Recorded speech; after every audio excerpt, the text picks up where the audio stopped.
We're getting started here. Welcome, everyone. This is going to be an exciting webinar. Remember the local peaks from the first webinar, where in order to get to the proper peak, they can get us to where we want to go, unless we're got lucky and already started on the right little mountain peak, so to speak, to get as high as we need to, then we're going to need to actually go down right into what looks like a valley uh, in order to look around and get for the right peak. And we might not even know we're on the right peak, depending on the situation, until we gain some more understanding. What that means, what's going to happen a lot with law of implication, and for some of these comments like this, it's primarily for people that are newer to it.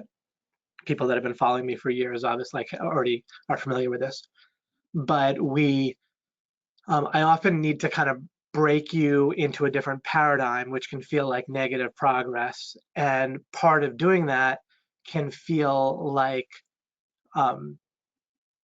we are going backwards or doing nothing or standing still, or nothing's happening, or it's confusing, right? Or whatever. Last webinar would, for a number of people, and certainly at times in the webinar, likely feel like that.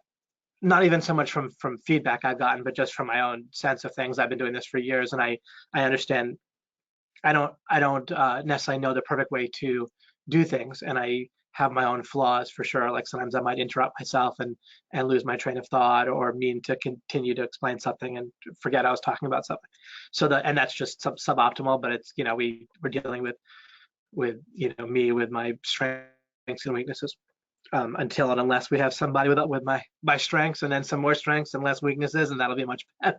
Either myself improved or someone else takes over, and that'd be wonderful for them to be much better than me. And for sure, there's plenty of strengths people can have with explaining and presenting, and particularly for certain topics and whatever. My main strength is figuring this stuff out, and then I do my best to get better at explaining it.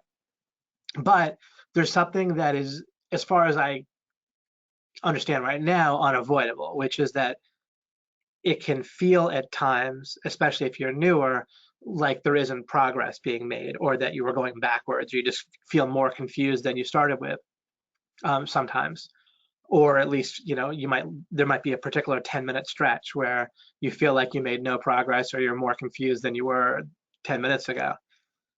And it's actually not necessarily bad to be confused. Ideally, like the ideal leader, if you're on the wrong mountain peak and they're getting you to another one, would be to somehow make you feel like you're making progress while they were leading you kind of backward, in a sense, down the hill you're on, up to another peak, and so forth.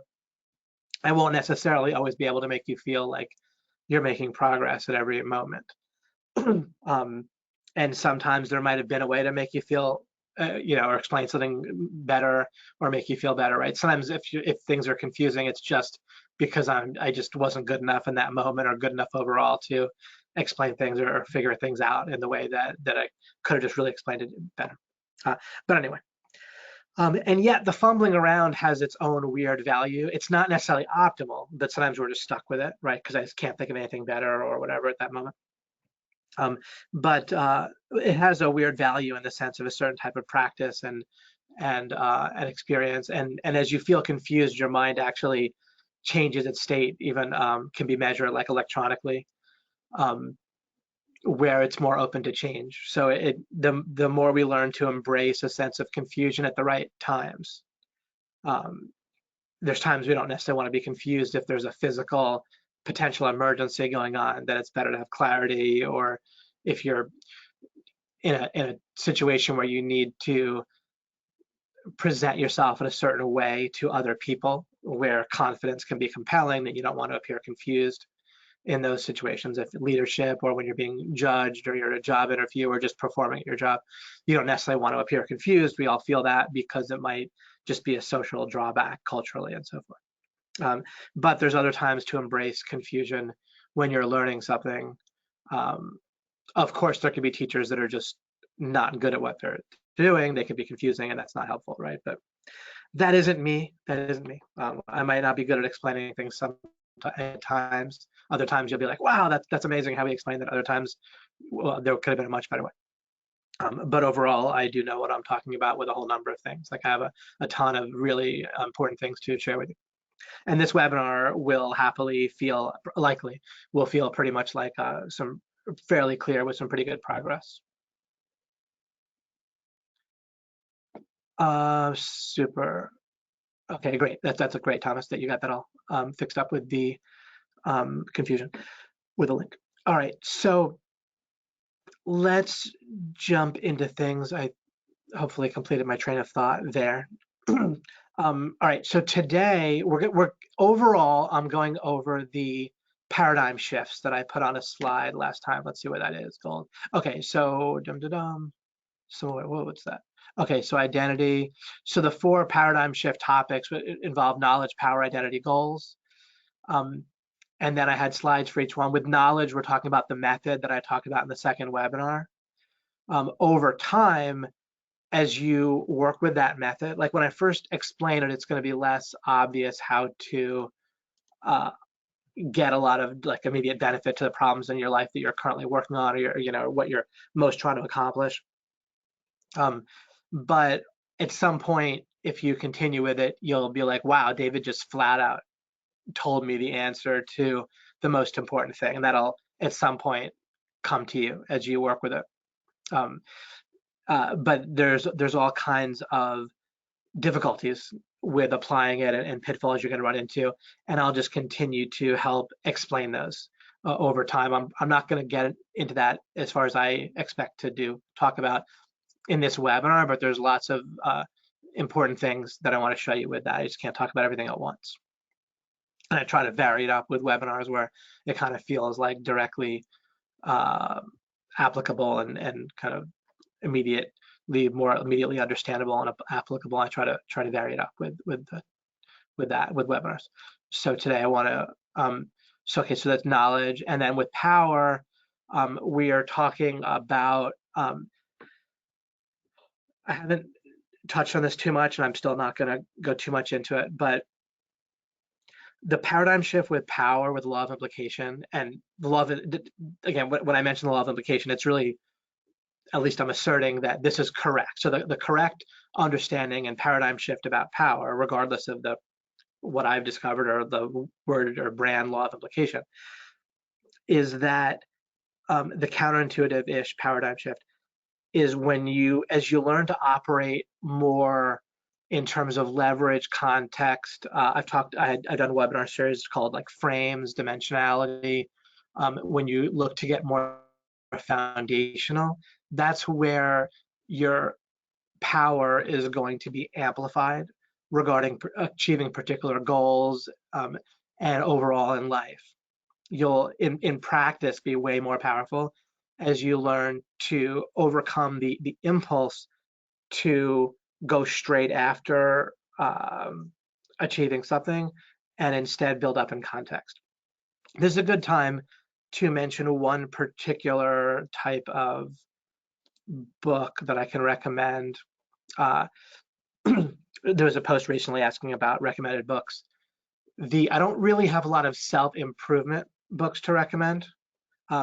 Before I give the one I was going to recommend, though, if you read books by Vernon Howard, such as Psychopictography, then I can't vouch that everything he says is correct necessarily, but it can be very helpful and interesting to open you up. And there's lots of, he's, if we exclude Jesus one way or the other from the topic, then he's really one of the people that I've seen in history that's come the closest to a number of the conclusions that I figured out. Although he really doesn't, he doesn't really get into how to know what's true in the same way that I do, as usual. But still, it's very interesting and helpful to read, I would say. So and that's like directly kind of like self-improvement. Then there is a topic, a genre, and that is, I think there's a book, for example, called Subliminal. There's a book called Inevitable Illusions. And so there's a whole, there's a sub branch of psychology that's become somewhat popular over the last decades that has to do with like mental illusions or predictable ways that are subconscious or partially conscious, partially subconscious, like algorithms and ways that our brain works to come to conclusions and judge things and extrapolate and so forth, predictably causes certain errors that people aren't aware of, and they're very practical issues. Of course, our entire mind and brain, as I've talked about, is not conscious. I'm not contradicting that when I talk about, I'm just kind of using the common word when I say subconscious, the common meaning of that. Subliminal, I believe it, just to give a sense. And then you can, that'll open up other books. And, I haven't done this, but presumably if you look up these things on Amazon, they'll have related books, and that'll kind of show you other ones. I can list some others and on a file that's not in the middle of a webinar that people can access, or maybe a MeWe page. I'll have to play with the interface and see what's a good way to kind of post things to kind of have them permanent. But what I was going to say is there are, so basically, if you read Hercule Poirot books, I might be mispronouncing his first name, Hercule. Maybe it's a Belgian. I mean, the author, of course, is British, Agatha Christie. Do you know she's separate from Shakespeare and the Bible? She's sold the most books. Sorry, it's just spelled Hercules, I think. Poirot. I should have just written Poirot and save myself the problem with his first name. So there's a new author called Sophie Hannah. In addition to, of course, Agatha Christie. But Sophie Hannah is terrific. They're very, very enjoyable books if you at all like the genre. But the way he goes about, of course, he's a fictional character, but the way the fictional character, as portrayed by Hannah and Christie, goes about solving mysteries is a very good illustration of how to go about achieving anything in life according to the law of implication method. Because what he does is he accumulates stuff in the back, like in context, without knowing whether it's going to, like, relevant information, of course, to what he's trying to solve, right? Poirot accumulates clues and so forth. And he accumulates questions. He focuses on questions relating to various anomalies, but in essence, it's stuff that's clearly like a reasonably relevant to the situation, the mystery he's trying to solve, obviously. But then he doesn't know what exactly is going to end up being relevant. And then he accumulates those things without jumping to conclusions, and turns a lot of those things also into questions. And it just starts to fill things in until, in my way of describing, it's like you fill it in until like the reverse of the silhouette kind of fills in. Like I don't have an illustration of this, but if you have like a silhouette of a person, right? Like you could have the background be all dark and the silhouette of the person, like a face or whatever, or like a profile, be white, right? So if you filled in all the background, then the person's portrait or silhouette, whatever, would fill itself in, right? Would appear. And that's a good kind of my way of illustrating how you can have breakthroughs, solve problems, and so forth, that you keep accumulating potentially relevant things in the context until the answer fills itself into a question, until the goal just all of a sudden gets achieved, or you just reach out and grab it. It's very easy to achieve, things like that. It's a very effective method of answering questions and solving problems. But it can, as usual, look like you're not making progress. This all relates to what I want to talk about in this webinar, which has to do with goals. So there's a little bit of a recommended reading. Vernon Howard is an author for self-improvement. The genre of that's exemplified by books like Inevitable Illusions and Subliminal. Let me just get up here a second and check.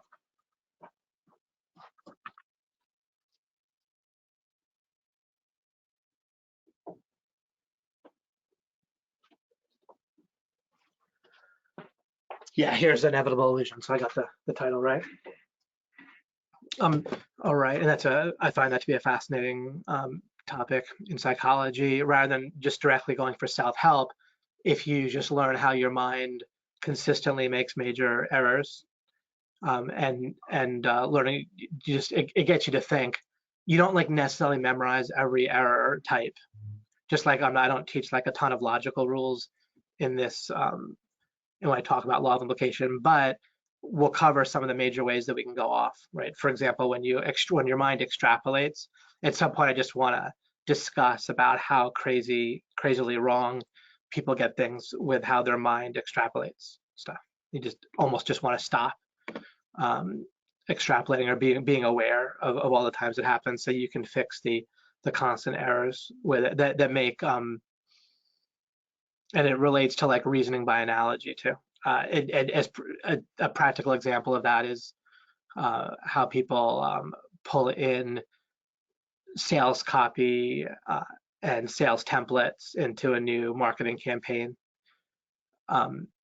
where they'll like extrapolate. They'll think, oh, it worked here, therefore it'll work here, or a lot of our just responses day by day in our relationships are based on that too, or how we think a person's going to act, or how we think about slippery slopes incorrectly, and so forth.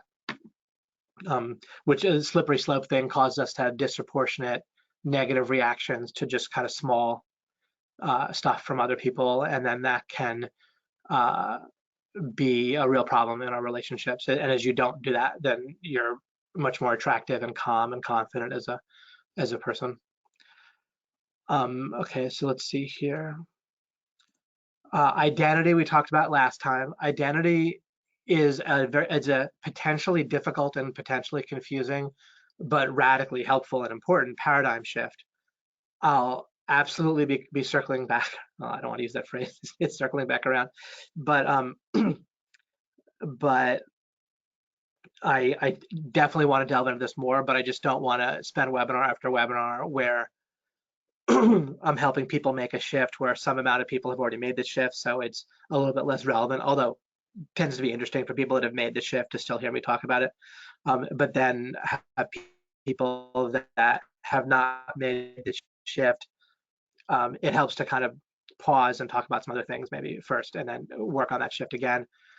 But as you delve into this idea that your mind and the source of your thoughts is not in itself conscious, and the thing that processes your thoughts is also not conscious, and the ramifications of that, it's literally mind-blowing in a certain sense. Of course, not literally in the sense of brain-blowing, but literally in the sense of mind-blowing. So your brain won't blow up, but your idea, a bazillion of your belief system and worldview will blow up and change, and in a way that you can rebuild in a very helpful way that once again will help make you calm, confident, make it radically easier for you to work on the ideas in your mind when you don't associate with the origination of those ideas, when you can dissociate yourself as a conscious being from your mind, which is processing and originating your thoughts. Then you don't feel like you're attacking yourself or killing yourself when you're changing thoughts and ideas. And you don't take it as gospel when your mind gives you a thought that just seems so right. And it's just a terrifically amazing paradigm shift. It's so nice to relate to people that have made this paradigm shift. It's night and day, so it's worth spending an unlimited, as much time as it takes, and as confusing and as little progress as it might seem like it takes to do this. But I just don't want to do that straight. I just want to at least spend a webinar before getting back to it on a different topic for you guys.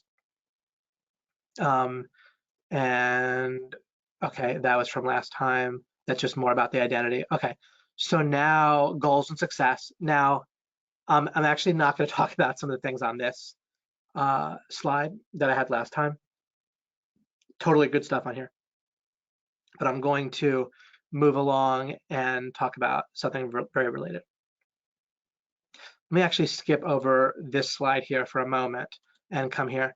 Let me point something out. This isn't a specific error, but it can serve as an example, and it also comes up so often in your life that it can be helpful to see, and be another example of the method of mismatching and seeing how things like the opposite can't be true.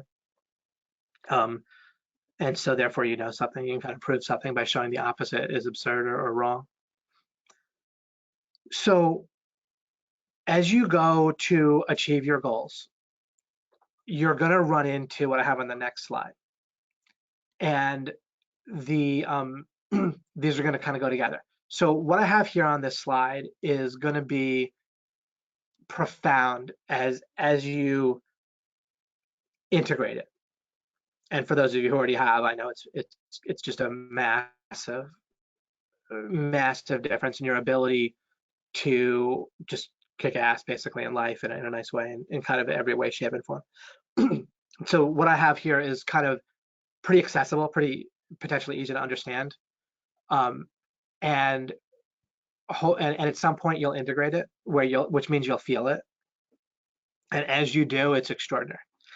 So it also will, in a weird reverse way, help you with your marketing and sales, including we are actually trying to convince people constantly in real life, so to speak, normal life, outside of just specifically doing sales or marketing and business or running Google ads or being on the phone trying to convince somebody. Just with your kids, right? You're trying to get them to do stuff, and you can do it by them being afraid that you'll like whack them or yell at them or something. But the more you're able to be persuasive outside of that, the better.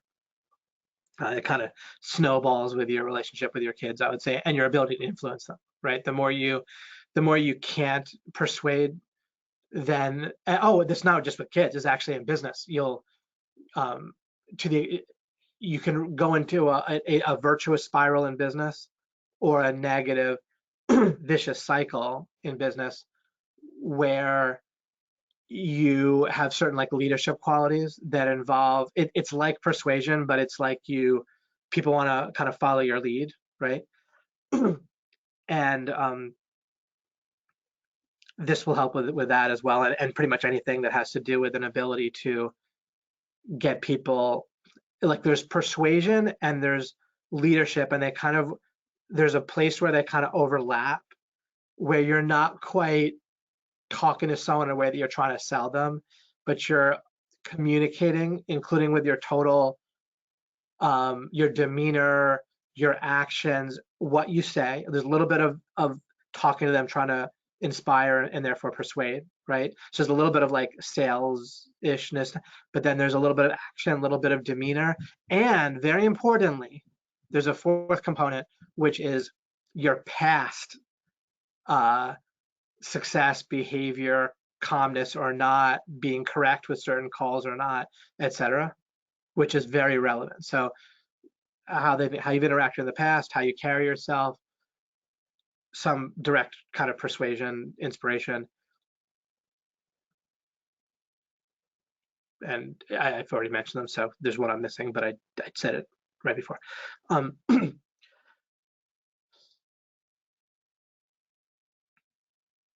And what I have here on this slide is going to snowball with being able to be persuasive, but also being able to kind of lead.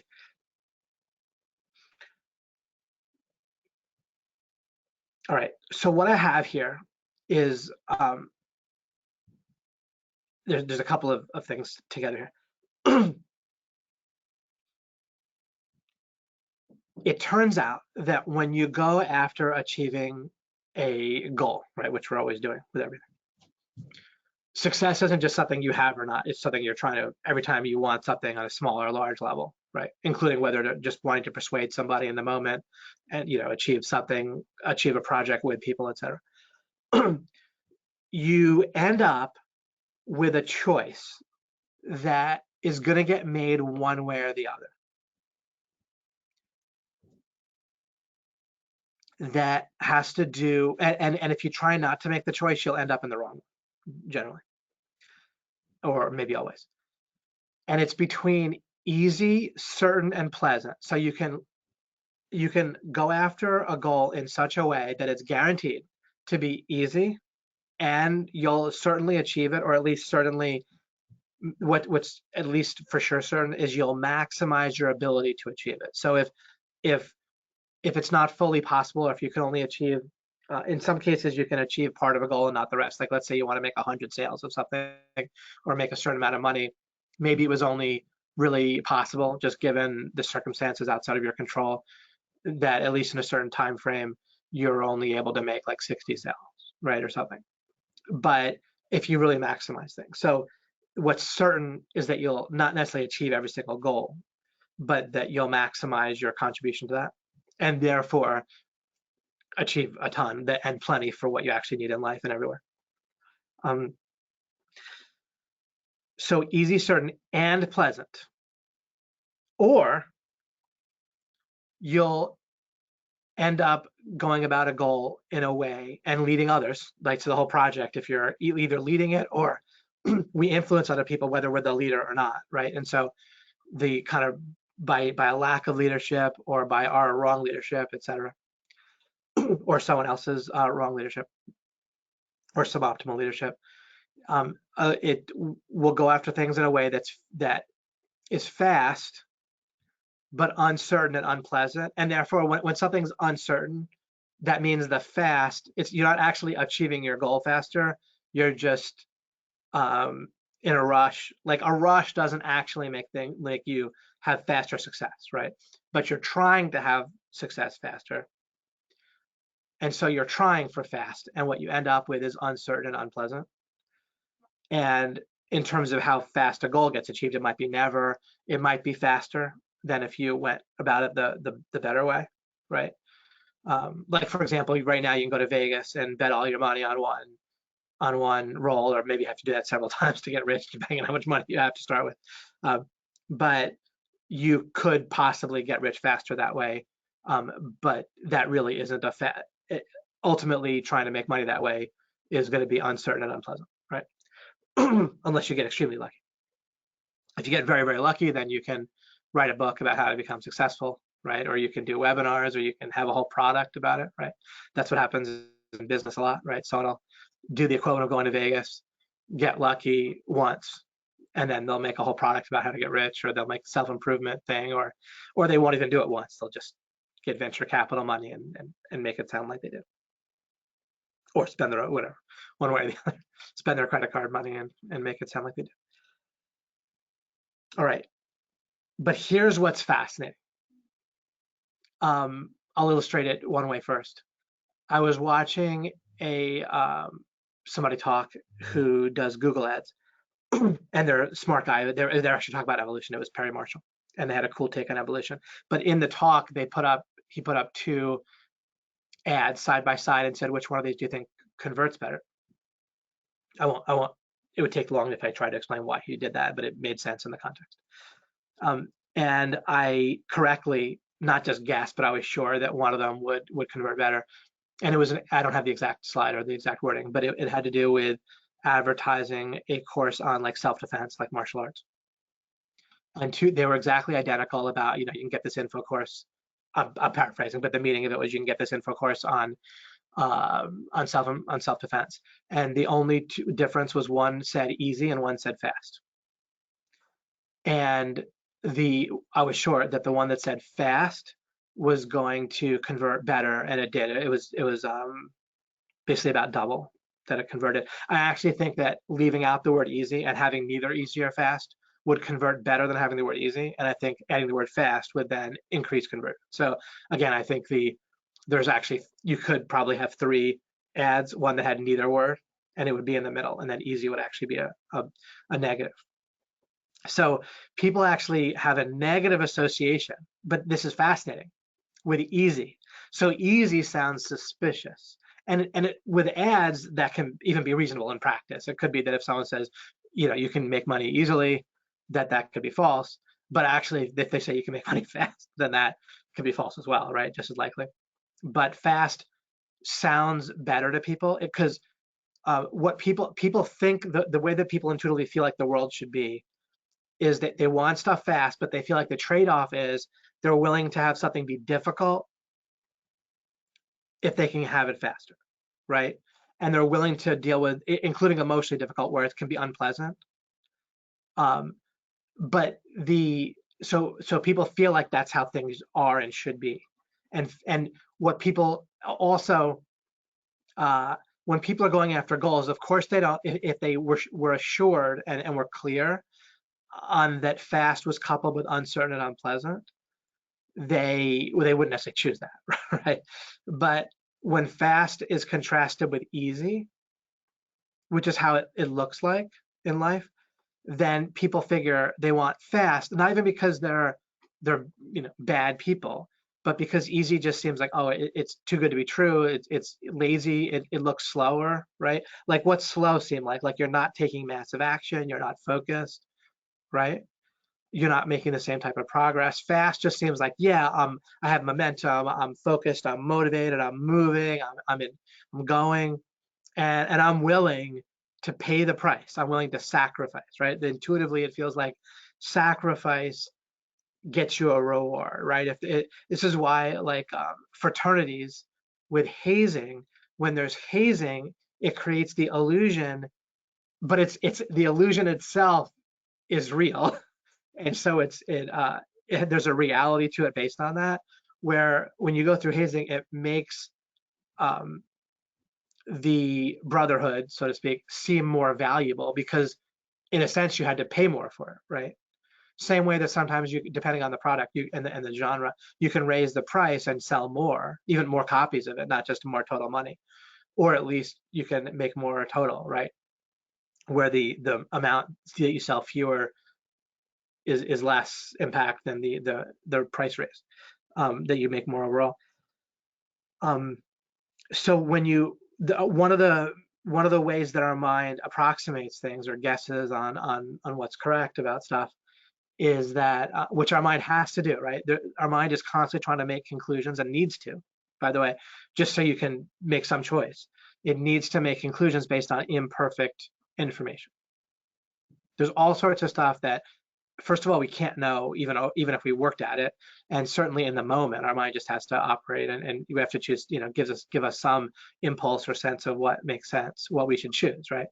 Imagine if your mind never made you feel like you should choose choice A or B, you would just feel stuck and unmotivated and nothing. You wouldn't feel any kind of motion.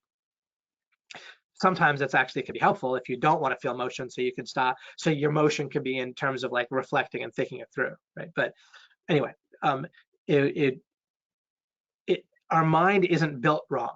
It's fine that it works the way that it does. We just need to learn to work with it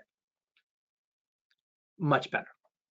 So our mind associates, if we have to pay a lot for something, then we deserve more reward, right? Or it makes kind of sense to our mind.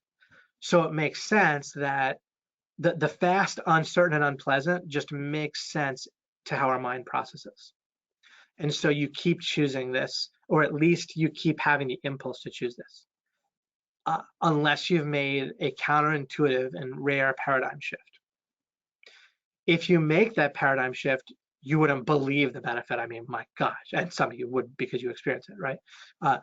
After making it, but it's unbelievable. And if I were to guess, I would guess that you're kind of waffle between the two. A while ago, I figured out, like it somehow occurred to me, in the same way that I figured out a lot of this stuff, but I started to kind of intuit to it and notice things and kind of have a bit of a proof of regarding how it didn't make sense. So the opposite must be true. That rushing just didn't make sense. Like just rush, right? Just being in a rush, trying to be in a rush to achieve a goal. And I would see it in life where with other people, I'd be like, all right, we want to not rush, but then it would just be so tempting. We would have this idea not to rush things, but then it keeps just looking so useful to, oh, if we can just achieve this by this time, then that'll lead to this benefit, and then we can have this if we just get it done this quickly, and et cetera, right? Or if you're listening to a webinar, it can just feel like you want to get a breakthrough or a benefit or feel like make progress within a certain time frame, right? It's just our mind is constantly giving us an intuitive sense of how long a goal should take. Where's that coming from, right? What did I put on the previous slide now? You don't know enough to be impatient, typically, right? Now, if we check this, it doesn't totally add up in the sense of like, the other day I was calling a restaurant. There was a sub or a sandwich that my wife wanted, and I called, and it was 5 minutes past, and they transferred me to the takeout counter, the takeout people, where they're supposed to answer the phone, and 5 minutes passed, didn't get an answer. So I hung up, called back, got transferred again, 5 minutes passed, and then I was like, that's enough, right? Um, so, but actually, I didn't actually feel impatient. I just let it go and was doing other stuff. But in a certain sense, that we certainly can know by experience on kind of a simple level that certain things should take a certain amount of time, and if they don't, then something's off. Now I can still make the choice to try to stay on hold longer, but even then, though, I don't need to get impatient. I just I just take a different route, right? Like if you're stuck at a red light and it's been 5 minutes, then you need to reassess the idea that you're just going to sit there until the light turns green. It might be broken, right? And so forth. That's not really the same thing as impatience, right? At least what you want to be aware of is asking this question. So you can turn this into a question. If you feel impatient in any sense that you're rushing, so nothing about me being on hold and then deciding to try do it not, or go with a different restaurant and so forth. Actually, I didn't even do that. I used a different part of the menu, and I got to a different person and found something else out. But so you can, there's one thing where you're making a reasoned judgment to trying a different path, right? So trying a different path is fine, right? And or asking the question, should I try a different path, right? But separate from that, what you can say is, do I know enough in this case to be impatient? Or I'm using the word be just as common, speak in shorthand. Of course, we could greatly increase the length and kind of convolutedness of that and say, do I know enough not to to rubber stamp or agree with my brain, give me the thought, that I should be impatient, right? But I'll just shorten that to, do I know enough in this case to be impatient? Or you could just say, do I don't know enough to be impatient, right? But in this case. And so you can dissolve impatience and dissolve, and then separately we can relate it to the slide that I was showing you about rushing and fast and so forth. Do I know enough to choose to rush, right? Now we could say, or can I just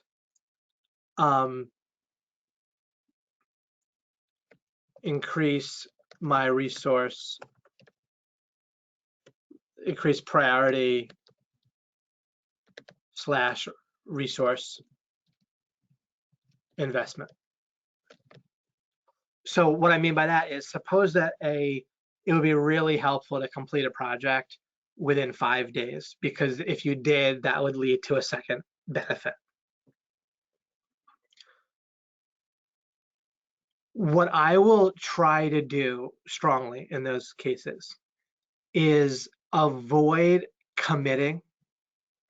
I almost never, maybe never, but at least you can think about it for yourself in a particular case. Will I basically won't commit, like in business or actually a relationship to anything, personal life, to something outside of my control. So I will just rephrase it to involve something in my control. So if I had a client, which I, or if I had something like a client this happens with my partner. I don't have clients, but I have people I work with. And so if they were to say, doesn't come up too much, but some sort of, can we get this, can you get this done in this number of days? Or just can we, or even for them, if they, can we have this happen at this time? I'll try to say, well, I will, I'll say, here's what I will do, right? And it'll involve priority and resource investment rather than, yeah, I'll get it done in 5 days, right? There might be cases where, just as a matter of practicality, I might find myself saying, especially when you're starting out, you need to make things happen. And so the risk reward is worth it. You say, yeah, I'll get it done in 5 days if it's something that you are quite certain you get done in 3 days or 4 days or even 5 days. So if you want to take a risk when you're starting out and you're just getting off the ground, it can be tough, and you have to sometimes do things where you wouldn't otherwise do it. But you want to. It's a little bit like spending on your credit card, like deficit spending.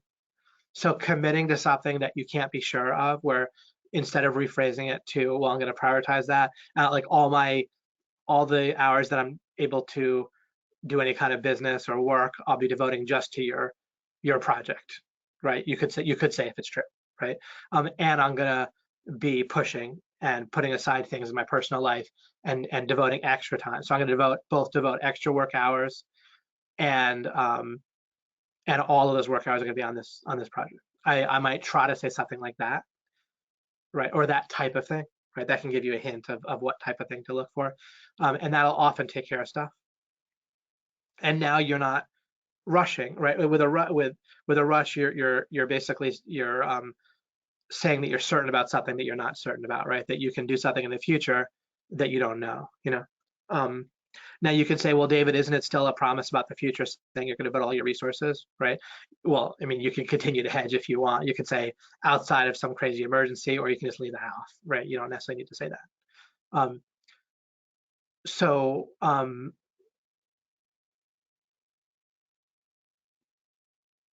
uh,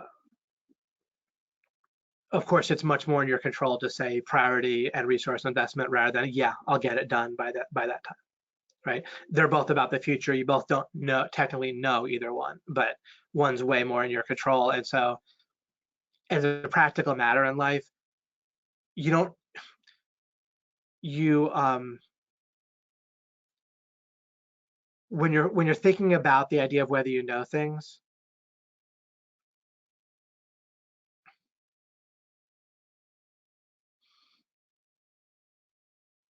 prioritize your extreme skepticism on places where it's likely to have an impact, and then you can get to the stuff that's much less likely to have an impact. What I mean is, I don't spend a lot of time worrying about whether the sidewalk is going to hold me up when I walk down the street, or whether I really know that I'm going to get to Starbucks because maybe the world's going to change and it's not going to be there for some weird reason.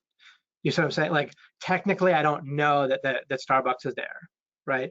But of course, I have a separate understanding of reasonableness and so forth. But right now, before I get into that, you don't have to have this extreme skepticism regarding knowledge. A lot of knowing what's true starts with start removing the obvious or the more obvious things that mistakes like this, right? Right now, we're removing this big, and once I pointed out at least obvious mistake about we don't know enough to be impatient in so many cases, right? So this is practical, and it's big, it's clear, rather than worrying about like extreme. Well, do I really know this or do I really know that? Just not that important. Whether or not I really know if I can, devote resources in the future is not a big deal. Unless it becomes a big deal. If it becomes practical and important, then you can deal with it, right? If it does come up where you tell people I'm gonna focus on this project exclusively for 4 days, and that turns out to be impossible based on other pressures that you have, then you learn from that, and of course you'll adjust your claims and your understanding of that situation. Okay, so if you either feel impatient in a way that if you feel impatient at all, then you can do a check and see if it's very possibly impeding you. Because first, when we feel impatient, we can just um, our mind will tell us not only that will not only make us feel impatient, but it'll tend to couple that with what's to blame for why you're impatient, and it's typically not you, right? So it'll feel like an external thing, which is by definition, by logic, outside of our control, is the problem, and then we'll just feel impatient, which actually makes us feel fairly helpless, right? Um, Now you can do a check. Do I know enough to feel impatient? You can do a check on whether um, different path. I'll just put different path question mark. right?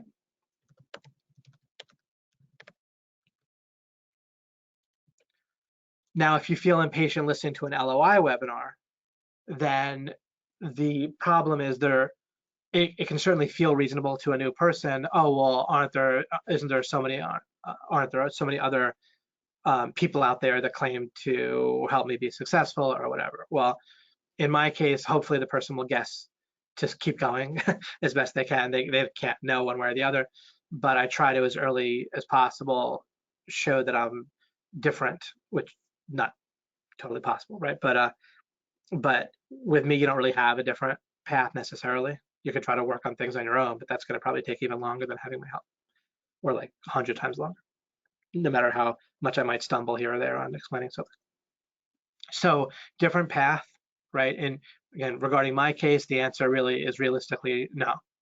With plenty of other things, like sometimes it can be worthwhile to try a different path if it doesn't seem like you're making progress, especially when you have also coupled this with reframing progress to at least accumulating potentially relevant experiences, stuff, resources, right, and so forth.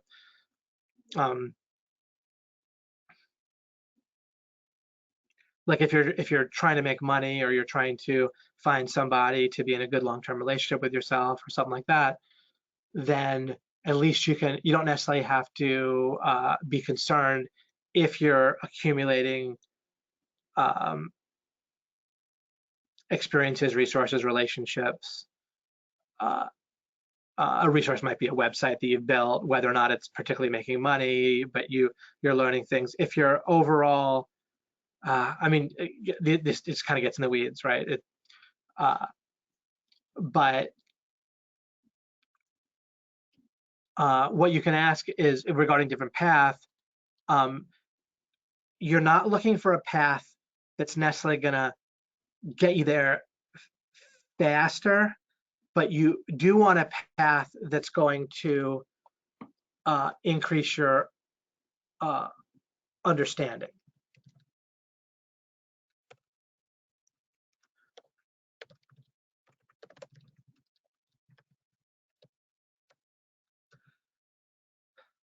And remember, like just to go to something particularly trivial, but for a good reason, when it came to calling the restaurant, just sitting on hold more than 5 minutes was not very likely to increase my understanding.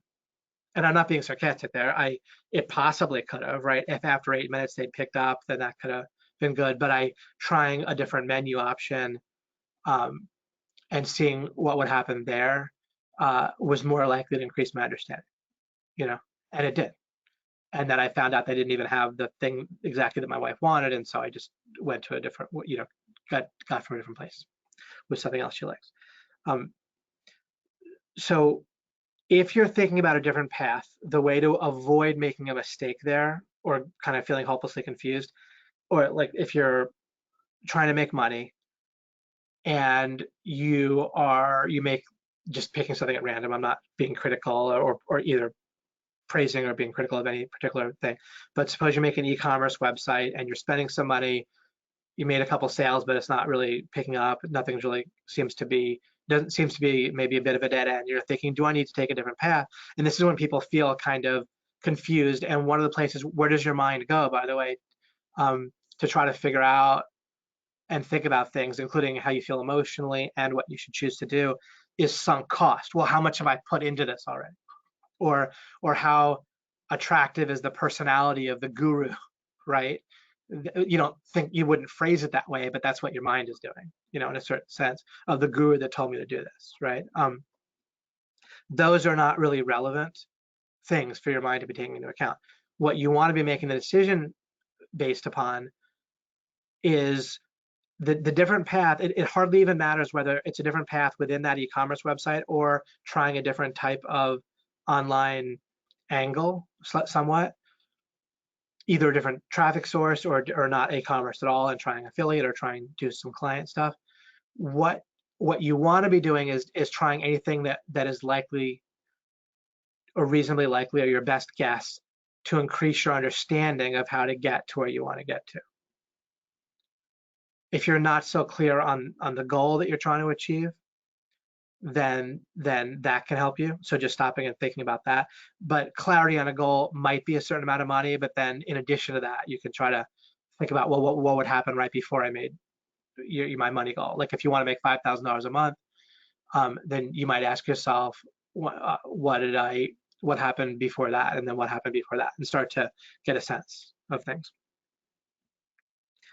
At some point regarding goals, I talk about soft locks or semi-soft locks again, but not right now. Again, I know a lot of things I want to communicate to you guys. It's all gonna fill in and lead to various breakthroughs where you really get it at one point with some kind of major breakthroughs and paradigm shifts. Okay, so important there. If you start to feel impatient, is it relevant? Is there a different path that you can think of that's reasonably likely to lead to more understanding than the path that you're on? And you can just guess, because you don't really know, and you're going to accumulate understanding one way or the other, right? If it's dead obvious that the path that you're on is not going to increase your understanding, then you just pick anything else. And if it's not dead obvious, then you'll gain understanding about how obvious you are to get understanding on your path, or whether you will. Like it'll become more obvious whether you're on a dead end as you continue down it, or you can try a different path, and one way or the other, you'll be increasing your understanding. And then, but trying to increase your understanding, picking things that seem most reasonable is totally good. And then the better you get at spotting mistakes that your mind will make in guessing, right, which paths will most likely to increase your understanding, you'll actually get better at realizing what types of activities and thoughts and thinking activities and doing activities and creating activities, all those activities, you'll get better at what's going to increase your understanding. So for someone who right now is saying, well, David, what if I don't know which path is going to increase my understanding? Just try, and you'll literally get better at guessing, or educated guessing, what things are going to increase your understanding. And you'll get much better. And then when you become very good at realizing what types of thinking activities and doing and creating activities are likely to create understanding, then your goal achievement will be faster, in a good way, more efficient, more effective.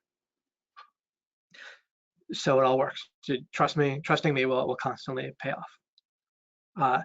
Sometimes it might not seem to pay off right away, but it'll pay off.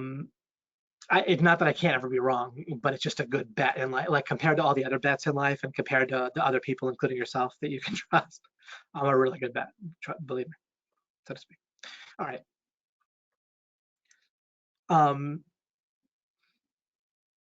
So you don't need to feel impatient. You can look at paths to increase your understanding. Now, about rushing, a little bit related, but a little bit different.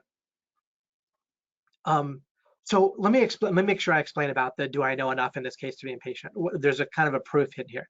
So to be impatient, I realize I just didn't actually say this explicitly. To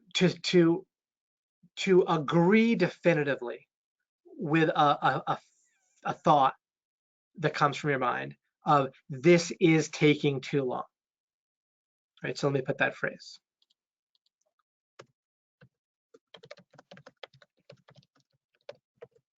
So what'll happen constantly in life is some form of this. It might not be that exact phrase. It might not even be verbal at all, depending on how your mind works, personal to yourself.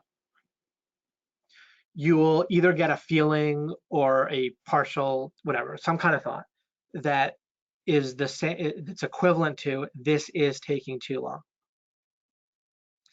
That is the thought that doesn't, in and of itself, you typically your mind can't know enough to have the confidence that it's projecting to you. Like it's giving you a feeling of confidence and certainty that's very often wildly disproportionate to what it could possibly actually know. So suppose, just to illustrate, suppose someone's listening to an LOI webinar with me, and they're like, well, I want to understand, or subconsciously, right? Like their mind is basically calculating or assessing, processing. Uh, we want to understand what David's saying about mind is not conscious, but that needs to happen within 2 hours. And if it doesn't happen within 2 hours, it's just way too long, right? Well, how the heck is your mind supposed to actually actually know that? What if it would be a massive benefit? Like the amount of benefit that can be to someone's life is absolutely so far outside of someone's mind's ability to have any estimation of, right? Right, a totally different paradigm shift that almost nobody has, right? And then a new person's listening to me, or relatively new, or even they've been in for years, and they have no idea what a paradigm shift can do for them, right? Their mind has no idea. And so how can it possibly then judge the cost benefit of how many hours is worthwhile versus the benefit? It just can't even come close to approximating it. And yet it still will. That's the amazing thing about minds, right? It still will give a very strong feeling of this is taking too long or not. But constantly in life, but it's especially fascinating about paradigm shifts, right? The mind has no basis at all for having any sense within a factor of like 100 or 1,000 of how beneficial something's going to be, and yet it'll instantly make a cost benefit decision anyway. Isn't that amazing? This is why people don't spend time in life focused like they should start when they're 12 or so, and their main priority should be trying to figure out the method of how to know what's true and integrating it and getting good at it. But the mind just dismisses the cost benefit, right, of doing that, and it just assumes it already can do it, and then figures there's no benefit to the paradigm shift, because how would it guess? But then it becomes relevant if they're listening to a webinar, or they get an email from Mike Long saying, hey, you should listen to this Dave Mills webinar, it's amazing, or this law of implication webinar.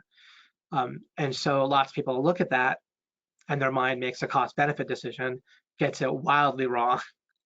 They feel like, oh yeah, my mind is great at that, so good at making decisions like that, has all the information it needs, and so they make a decision, right? They kind of rubber stamp whatever their mind tells them. They don't even realize they're doing it. They can't imagine a world where that doesn't happen.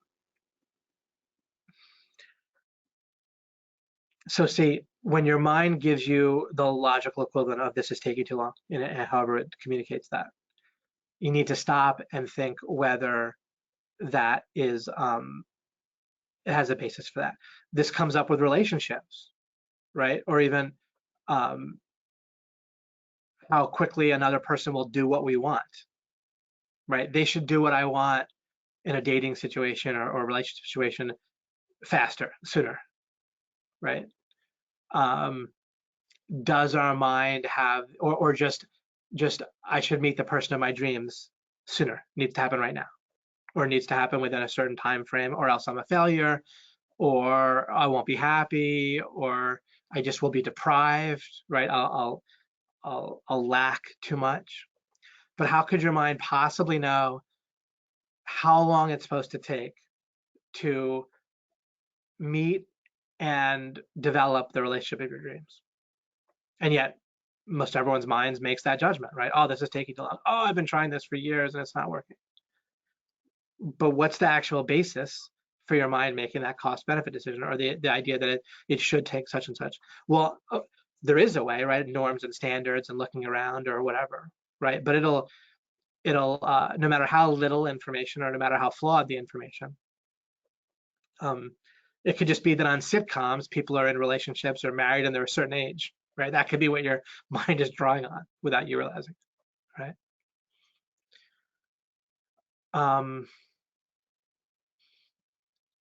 So be very suspicious if this is taking too long and think, does my mind really have the information to make a cost benefit decision, or a decision on, yeah, like how many hours or days or weeks or years it's supposed to take.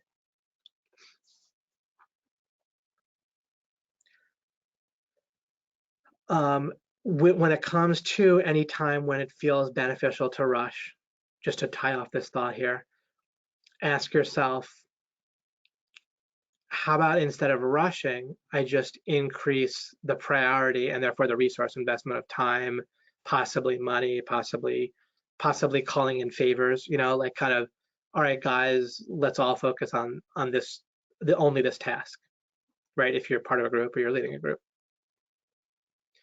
you're spending a resource, right? Like a relationship capital or leadership capital, whatever word you want to put with it, right? So that's another resource of getting other people involved, or just asking your friends to help you with something, depending on what we're talking about.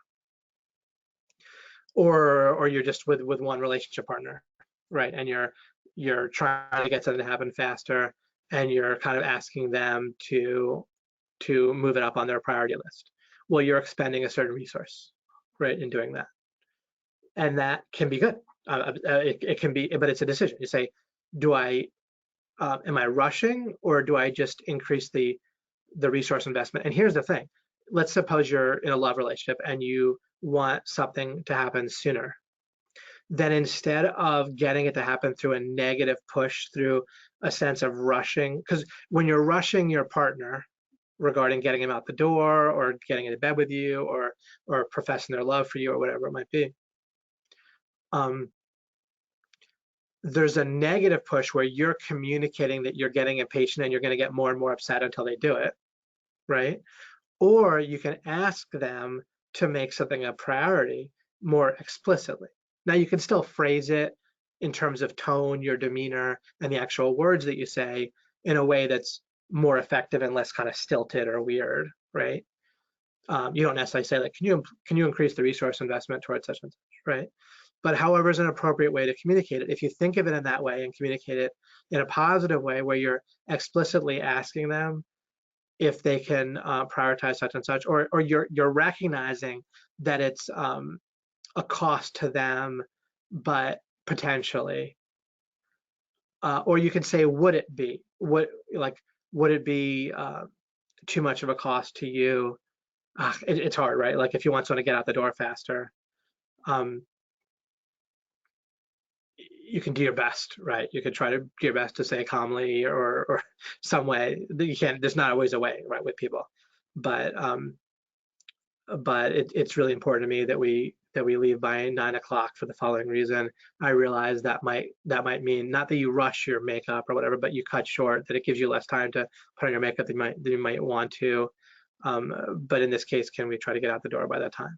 That's my best off the cuff way of saying that. It sounds like a lot of explaining, but these are things people are touchy about. So, and then, there's often times where there's just kind of a no perfect way to say something. If you say it one way, people will tell you that you spent too long being defensive or justifying. And if you don't do that, then they give you a problem the other way. I'm not speaking from experience with my wife, by the way. It might sound like I am, but just knowing, having been in other relationships and so forth, we don't really run into this for whatever reason. That particular thing. Okay, great. So that explains about the priority resource investment from a positive angle rather than the rushing. Now let's go back to this slide here. And I'll go to the comments in a moment after I just kind of cover this.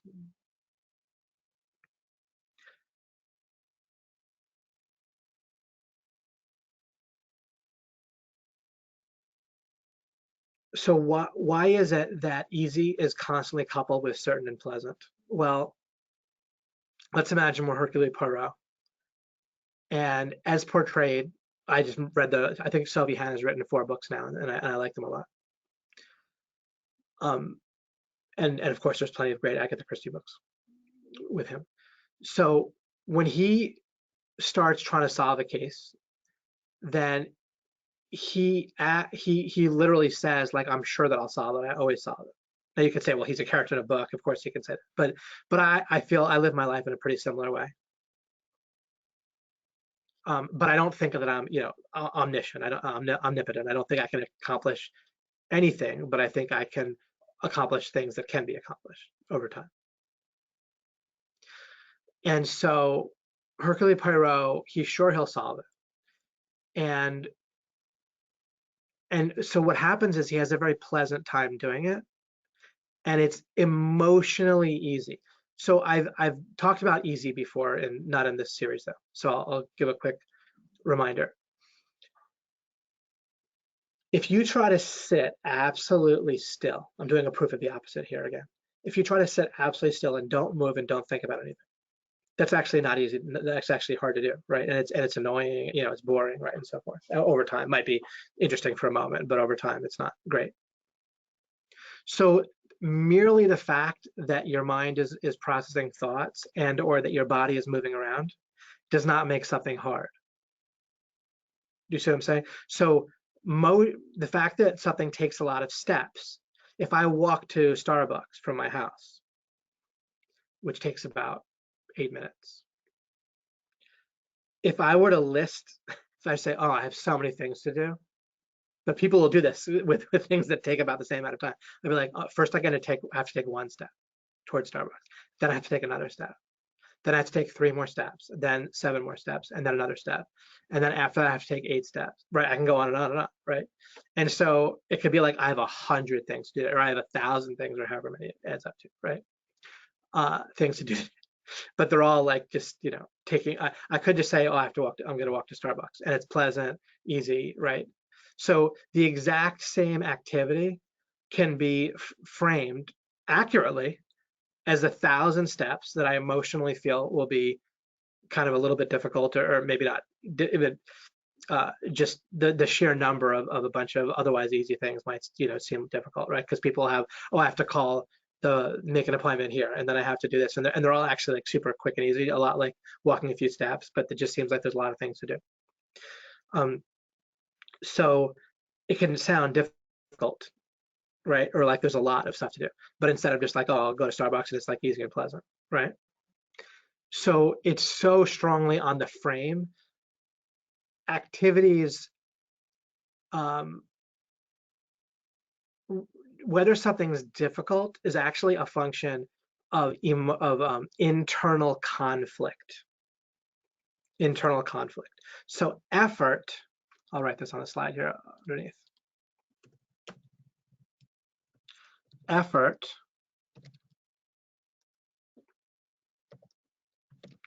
internal conflict. If you think about this, it should check out pretty well. Because again, we tend to associate effort with a bunch of like physical movement, because mostly where does effort come into play is a practical matter. It comes into play nonstop as a way of justifying and busyness, right? Being busy. We need to always be telling other people how busy we are and how much effort we put into what we did for them, right? Because we feel justifiably so, based on culture and stuff, we feel like they'll value what we did much more, the more effort they perceive us to have put into something, and they'll value us as a person more based on the more busy we are. So because other people tend to judge us that way, and really, right, it's kind of cultural, but probably across many cultures, we then value appearing like we're putting in a lot of effort. We literally get graded on effort when we're little, right? Not later, but we're made to feel like effort is a valuable thing to put in, and that we deserve a reward based on effort. So look at the logical chain of events. We grow up thinking this, and it's reinforced. It's one of the bazillion things that tends to be reinforced in school, regardless of whether it's public or private or how good the school is, so to speak. They tend to reinforce the idea that effort is worthwhile. Taking action is worthwhile, but taking action can be emotionally easy. And then the whole idea of difficult dissolves, except for this internal conflict thing. Because again, if it's difficult to stay still or just stare at the wall, right, then how can we be talking about how it's difficult to do something because it's a lot of physical motion? That doesn't make any sense. The only thing difficult is when there's internal conflict about it. Kids can run around and get themselves tired, and so can even an adult in certain cases, in a way that doesn't feel difficult at all. They were just into it, they enjoyed it, it was, whatever. They wouldn't say it was hard, right? They were just doing it for the heck of it or fun or whatever. So we we value effort and being busy. We learn to value it in terms of how it's perceived by others. And then we learn to think that we need to have a reward based on that, which is another cause for impatience. And this comes up a lot when people are trying to make money, and it's very practically detrimental. Like, it has a real practical detrimental impact that blocks people from making money, is that they feel like they deserve a reward already. They've put in this amount of effort, and so therefore it's about time for them to be making money. Right? And that, why is that so detrimental, is because it occludes, it gets in the way of clear thinking about what will actually make them. So they're blind to what might be otherwise right in front of their face about what will be effective, because they feel like they just deserve it, or they're close to the finish line and they don't cross it because they feel like they put in enough effort now and they're going to give up, or it gets in the way of what's actually going to make them progress, which is gaining understanding until the answer, and therefore the money, fills itself in. Just like Poirot solving a mystery. It can be certain, pleasant, easy. So easy means internal conflict free. It does not mean that you don't have to perform a whole bunch of actions and perform a whole bunch of thoughts, and might reflect, plan, and take massive action. You might even spend a lot of resources in terms of focus, money, relationship capital in various ways, right? Leadership capital, whatever it might be. But if it's internal conflict free and you feel that you'll inevitably get there, that's how I mean by easy. Poirot could easily say, if he was breaking the fourth wall and talking to us, as a character, yeah, it's easy to solve a mystery. I will say, well, actually, it took you a week and you did all this stuff. He's like, well, I enjoyed it. I knew it was all going to work. I just did my usual method and process, and then I solved it. It was easy. You see, that's what I mean by easy. And that's how your life can be. And the snowball effect of achieving goal after goal in a certain pleasant and easy way is amazing, because you accumulate all sorts of resources. Remember, you're picking, ideally, you're picking your goals on purpose for things that are going to benefit you, right? So as you achieve them, you gain momentum. You just have more stuff, right? It could be more relationship capital and resources to call on, more actual money, more experience, more skills, more websites, right? More physical stuff that you've built, more creations, right? Tools, building blocks, we call those. So building blocks, relationships and relationship capital, knowledge, money, which I guess is a building block itself, right? Money, depending on how you define it. You have more of it, you get more used to the meta method of achieving things in an easy, certain, and pleasant way. And what else is, you'll come across in a way where people will more want to follow you, which can be extremely beneficial, because until and unless, this is a whole other topic, but I'll just refer to it, until and unless the world is in the following state, where essentially everybody is using their talent and making money in a way that they're part of something, in a way that they basically like, given at least that they're making money and using their talent. The world is far from that right now. Some people get to do that, a lot of people don't. As long as there's now, if the world was in that state, then you'd get to do it too, so you'd be in great shape. But until it's in that state where nearly everyone's using their talent to make money in a way that they basically enjoy, given they're making money, then guess what? There's a massive demand, and very lucrative demand. No one's going to pay you directly, but indirectly, you'll get very rich harnessing that, right? You just need to find a way to lead certain people that are to use their talents in an integrated way to produce and market something that makes money, right? Solves a problem.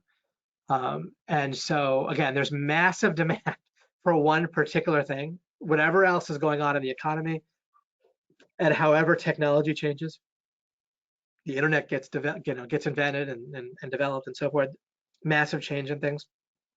But there's a constant until and if it goes away, then you're fine anyway. Where you can, and so as you go about trying to do that, you'll develop that talent. So at first you'll be kind of at square one, as with everything.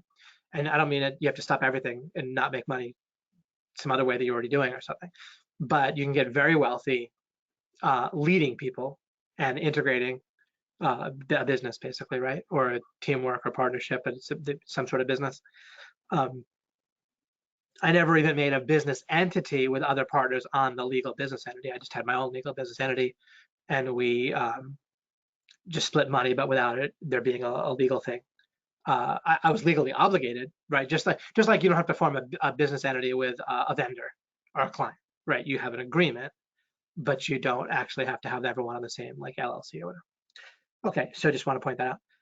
So as you get used to thinking this way, you become the kind of person that's calm, confident, people will follow more and they'll find more persuasive. You'll have an easier time selling, you'll have an easier time with kind of all the things that just make your life better, because ultimately what you want in life involves relationships with other people, right? Either pretty much money and relationships, other than not being unhealthy. You mostly want good relationships and good money, right? Just as on a practical level, and that's not a mistake. Maybe there's some ultra enlightened way to sit on a mountaintop and want neither one of those things, but in a practical way, unless you figure that out, you want relationships, and then you harness in a good way, in a win-win way. You harness relationships for money, and then you have relationships, and you can get your all kinds of different types of relationships, right? Family relationships, friend relationships, and love relationships, and so forth. So pretty much it covers it all, and especially if you have peace of mind yourself. So if you have peace of mind yourself, and then relationships, then you have the money, and the rest. And when you learn to look at goals this way, then relationships get way easier, because you're the kind of person people are like, whoa, right? And so it's terrific. And you do it by avoiding the fast. It doesn't mean that you buy products that advertise that you can achieve it easy, right? I don't mean you're buying the wrong info products, right? Like neither of these is necessarily going to happen with an info product. It might, but now when you're advertising or inspiring people, then you focus on fast, unless you have the time to teach them this entire thing, right? But when you're selling, you're trying to get people up the peak that they're on, right? And so you hopefully choose something where you're not getting them up a peak where they're going to be worse off, right? But you really don't want to make your money by trying to get people down into a valley and up on a different peak. That's can be done, but it's in if you have a choice, don't choose that, right? So you convince people to buy stuff by appealing to the fast, but in a way that's hopefully not going to hurt them, right? Or that will help them in some reasonable way. So marketing, you pick the wrong one. I mean, you pick the one that's better for selling, but then for yourself, then you go for this whole thing over here with the easy, certain, pleasant approach to goal achievement. Over time, all of these paradigm shifts. So right now we're talking about goals. I have other things that I'll talk about in another webinar. I'm not going to introduce more topics today, so I didn't cover the first slide. But this is awesome too. What I'll talk about is how I tend to, by default, have my focus on this line of goalscape, and that allows me to look here when necessary, where people are normally is invisible, with the attractors on our goals, and it allows me to be kind of one step away from planning and reflecting, one step away from thinking about where my goals, my feeling of what I want my goals to be are coming from. And then plenty of times though, I'll go all the way to where I'm just acting and in flow. This is where you're in flow.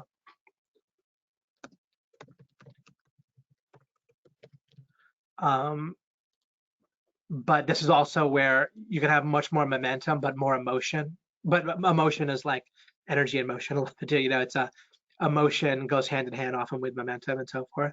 But if you have negative emotions and so forth, then you can go back up here. So I'll spend more time on this in a future webinar soon, probably maybe even the next one, probably smart. But I didn't get to that really today. But I just wanted to start to cover this. As I explain more and as you get more, then this will make even more sense and become more integrated. and it's really life-changing and wonderful. So that is that for the new stuff in this webinar.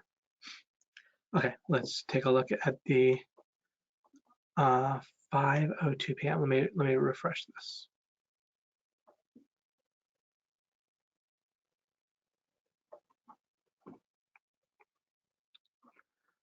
Great. Okay, Thomas says, wow, this is critically powerful for healthcare, helping patients work through their issue, helping them gain understanding in their mind to work through their problem. The mind can literally heal us or make us sick. LOI, it could be a powerful shift for people in their health. I could think of so many times when I passed on taking action on something and watched others past me who started at the same level of understanding coming back 6 months to a year later, seeing how much further they are down the road, knowing all they're doing is taking action. I see. So, right.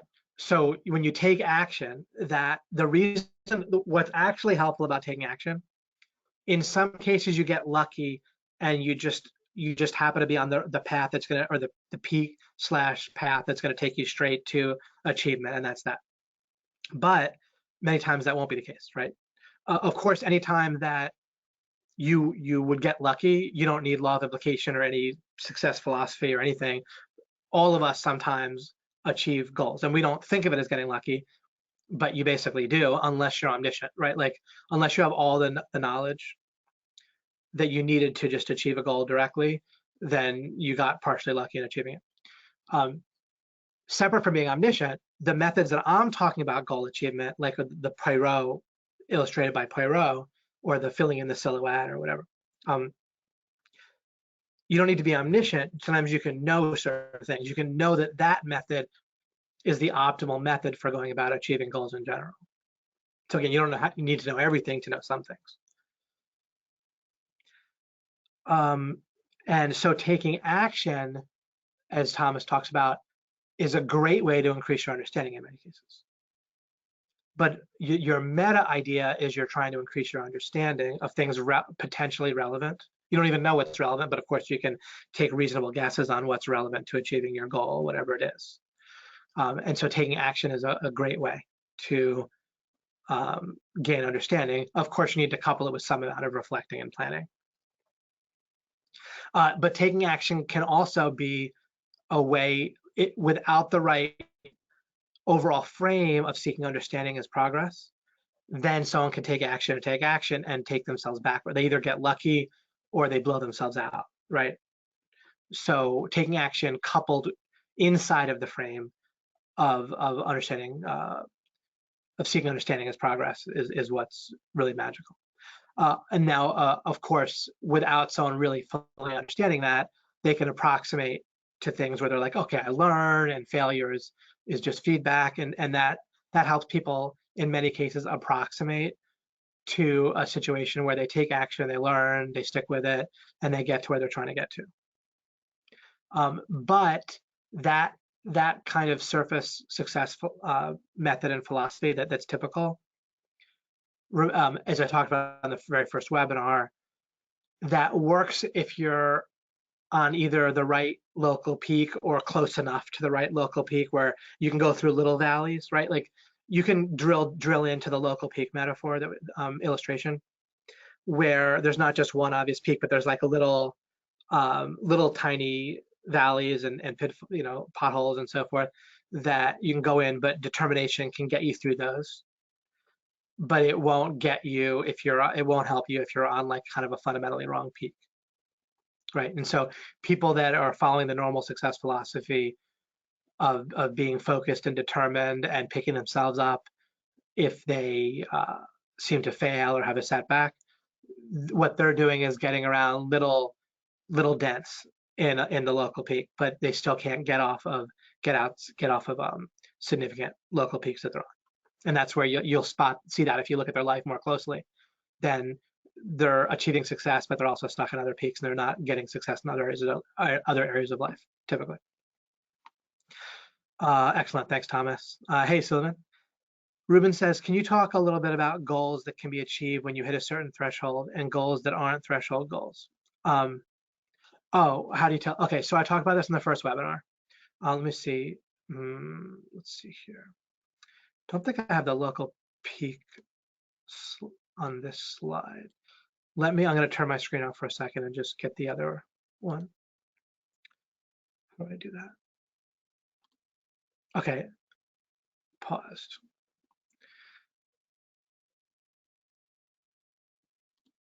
Okay, there we go. All right, let me just find this here.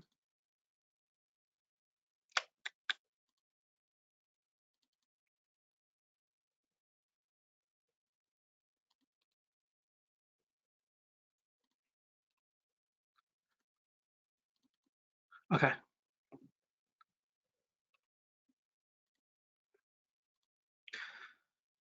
All right. Great. Okay. I believe it should be good now, right? So this is the local peak theory in my beautiful drawing here. Is that right? The theme of this webby looks similar to the fat path idea. It's just a different angle. I'll think about that in a moment. All right. So I believe we can see my screen. You can tell me if you can, and I'll look back. So when are goals where you have to specifically achieve a goal, I think is being asked by Ruben, and when can you just get over a certain threshold? So let's think about this with a relationship. So for example, one thing that at least I don't know, and I presume no one can know this for sure, but if you have a way, let me know. I don't know that there's like a one soulmate out there for us, out of 3 billion members of the opposite sex or same sex, if that's your thing, or either, if you all 6 billion, if you're open to that. But so soulmate, we don't know that there's one, right? So if we don't know that, then we could suppose it's a threshold phenomenon where we're looking for someone that's over a threshold where they kind of feel like a soulmate, and maybe they are. And I don't say that we don't know that there isn't one either, right? But the idea that there is one, it can be kind of sad for people for a number of reasons, right? You feel like you met them and they passed away, or that the relationship broke up, or they didn't like you in the first place, or whatever. So it can be detrimental to be certain that there's just one. So then it'd be a matter of a threshold. When it comes to making money, there might be, they kind of collapse to the same thing, because exceeding a threshold is a certain point, right? It's useful to realize that for nearly every goal, maybe for every goal, you can't necessarily know in advance exactly what the real goal, whether it's even achieved for real. We're sort of, in some sense, limited to perception, right? So let me first give an extreme example. Suppose I want to make $10,000 a month. Even in one particular month, I could be theoretically hypnotized into thinking that or have a dream that I made $10,000 a month. And during that dream, at least I perceived that it happened, but it didn't actually happen, right? That's an extreme example. And in most cases, extreme skepticism is not practical or relevant. So I'm not, but I bring that up because most of our goals end up kind of inevitably being goals for things to look a certain way, and they probably also are a certain way, and then we can reasonably suppose that we achieve the goal, unless there's some clear indication that, oh, that was just a weird illusion, right? So if the world starts to behave in weird ways where it shows us that we maybe didn't achieve the goal, like we think we met a person that is clearly over the threshold for a relationship, and we're sure and we feel great and we're in it, but then signals start to come up that maybe there's a real problem, right? So we thought we achieved it, and then it turns out we didn't. In that case, then we can reassess. But if that doesn't come up, and the person, uh, suppose you meet someone, they seem to be over the threshold. it works that way. They are. But then you run into little issues in your relationship where it's not quite as good as you thought. But then you can stop and think, wait a second, here's what I need in a relationship, and it is there.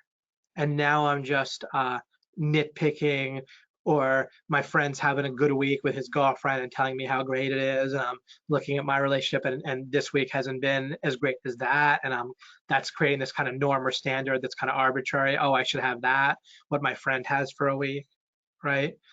Um, and so you need to reorient to remember what the goal really was, what the state the state of the world really was that you wanted to have, and not have it, shift in that way. Uh, I think it's there's no practical important difference between goals that are threshold goals and goals that aren't. I think what's very important is to realize that generally when it comes to a goal, you're trying to exceed a certain threshold, because the usefulness of threshold is to keep you from a certain error. So I'm glad you asked this question.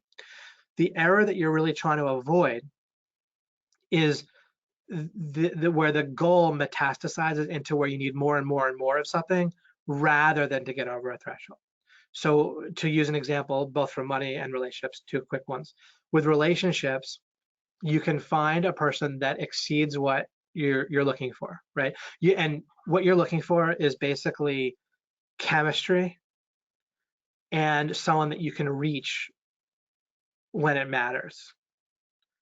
So it doesn't need to seem like you guys communicate perfectly. As a matter of fact, it can seem like you guys can communicate wonderfully, except then something really comes along that you need to reach them about, where you can discuss a certain topic for real and they will not do it, and it matters. That's a problem. And you can get confused, you can get fooled if you think, oh, we communicate great. Everything looks great when you're all happy and you meet someone, you're euphoric and so forth. So you need to be able to reach them when it's could be otherwise difficult, or when it really matters, and you need to have chemistry. And separately, or chemistry really refers to whatever is very important. There's four checks on importance. What's very important for you to have, what's very important for you that they don't have or do, and then same thing for them. What's very important for them to have in a partner, and what's very important for the person not to have in terms of pet peeves, right? That's chemistry. To the extent that both of you want to feel physically attracted to the partner, that's part of what's important, okay, to have. So that's what you're looking for to get over a threshold with your partner. Now, what you don't want to do is then forget about the threshold and just keep wanting more and more of the things that you were looking for. And then you're in a good relationship, you're happy, and then you come across a woman, and in the moment it just seems like, wow, they're so hot, right? And you might feel just as strongly for your partner, but in that moment, or they're on a vacation or whatever, and then you go have an affair, or you just feel dissatisfied. Forget about the affair, but you just feel dissatisfied with your partner for some reason. Or like I said, your friend is dating and isn't even in a serious relationship, but then once in a while they'll have a great week with someone, and they'll tell you about it, and it just seems wow, and then you move the goalpost, so to speak, right? And you feel like you didn't achieve a goal that you actually have achieved. Or you make money, and what your mind will do is it'll associate a sense of obvious progress or feedback of progress, like making more money, with good. One thing I haven't stressed in this series very much is that as part of your mind not being able to process conscious things involving consciousness, it reframes good. Good is a conscious phenomenon. It's part of the value of your conscious experience. That's where it resides. That's where the basis for good is. Your mind has no experience, it has no consciousness. So literally, it processes the word good constantly, and yet it fundamentally twists the idea of good to something very different. And this is life defining. Like, this is what I'm saying right now is, once again, massively profound and important. Everything to do with your mind's thoughts about good and process about good is twisted into that which furthers, or appears to further, is associated in your mind with furthering goals that it has, that are whatever its current state of goals. Good to your mind is that which is associated with furthering those goals. It's a total twist on actual goodness of value of experience. if you spend time thinking this through and all the ramifications, it's profound and life improving almost beyond measure. That said, where am I here? So goals, your mind, good, progress. With money or with anything, your mind will start to associate making more money with progress, with good. So more money, good. When you don't have the threshold idea and this whole, see, all this stuff relates and forms an integrated paradigm, right? For me, this stuff is not confusing. It's just all fairly simple and integrated at this point. It took me years to get there, but whatever. And you can get there way faster with my help than I had to figuring it out, but it's still going to take time and maybe a year or two, maybe 3, maybe a few months, who the heck knows, maybe 10 years. It's all very worth it because there'll be plenty of great breakthroughs along the way. So your mind associates making more money with good in my illustration here, which is very common. And it forgets about the threshold. What the threshold does is a smart way to work with the way that your mind works. So I don't change the fundamental way that my mind works. I can't make my mind be conscious. So I need to have a frame where my mind can operate in the way that my mind does, and it helps me rather than messes me up. So I figure out, what do I have to reach for the goal to be reasonably achieved, right? I shoot for getting over that threshold, as I say, with a little bit of a buffer, because you don't want to like shoot, like if you're doing a high jump, you don't want to shoot to just get over the bar, because if there's some standard deviation, right? You want the standard deviation, so to speak, to still get you over the bar, right? So you shoot for high enough that you're very likely to get over the bar, unless something goes very wrong, but where you're not just trying to get all the way to the sky somehow, right? And so with money, you figure out what you need, shoot for something maybe a little above it to the extent that that matters, and then now you've framed the goal so it stops at a certain point. See, what people don't do is program in a termination point to their goals. And so most everybody is stuck on this treadmill. There's plenty of people that made either more money than me or a similar amount or whatever, but they're still on the treadmill. Whereas I'm off of it practically and psychologically with making money. And why? Because I had a threshold that's clear, and I don't associate making more money with good in a vague way. I'm glad to like have more money rather than not, but it's a cost benefit thing where the benefit of making more money is encoded in my mind as fairly low at this point in my life. So I'm not really willing to pay a lot for it or inconvenience other people for it. Or suck other people into it, in a way out, whatever it might be, whatever the cost might be. I have it pretty proportional to my actual life, where the real benefit of more money, which is pretty minimal for me, versus a lot of other people, it stays associated the same way because they didn't have that kind of cutoff point or threshold idea in their mind. They just said, I want to make money, and there's no clarity. So it's really threshold versus a sort of infinite vagueness, where people ends up with all these associations in their mind of things that are good because in the past they've helped them achieve their goals. Same thing with getting approval from a woman in kind of a dating, sexual-ish context, and then you get in a long-term or your final relationship, or you get married or whatever it is like that, and then someone still has that goal to get approved of by more and more women that they find attractive, or women in general, or whatever, right? And so that's very common, right? You can see that with people. Politicians can often have that, and so forth. So that's an example there, where it leads to very negative consequences when they don't look at it properly to begin with their goal. Your mind is not going to set up goals in quite the right way. You need to work with it until it gets integrated. You need to kind of retrain it to set up goals properly with the threshold. So great. So glad you asked the question. So it enabled me to explain that. Ruben says, who asked the original question?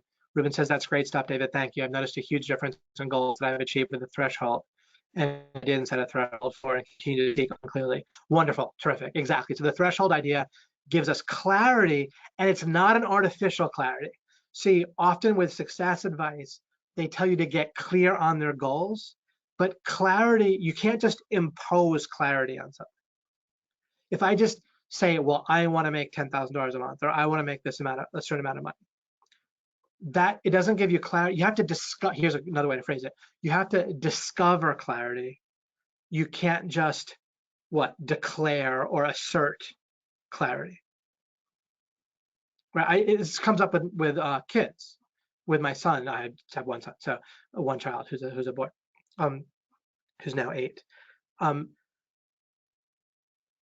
I can't just saying, let me be clear, you have to do such and such, is not as effective, and the spiral that it creates is not a virtuous cycle compared to having clarity about why a particular boundary or rule or thing that I'm asking my son to do or telling him that he should do is necessary, right? I can't assert clarity. That's what parents typically do, or they want to feel like they're strong parents, not like strict, but like where they can draw a line somewhere, because people feel like weak or wrong parents if they can't draw a line somewhere, and then they couple that with a mistake about slippery slips, right? I don't worry about slippery slips. I don't say you can't do this because that could lead to something down the road that's not good.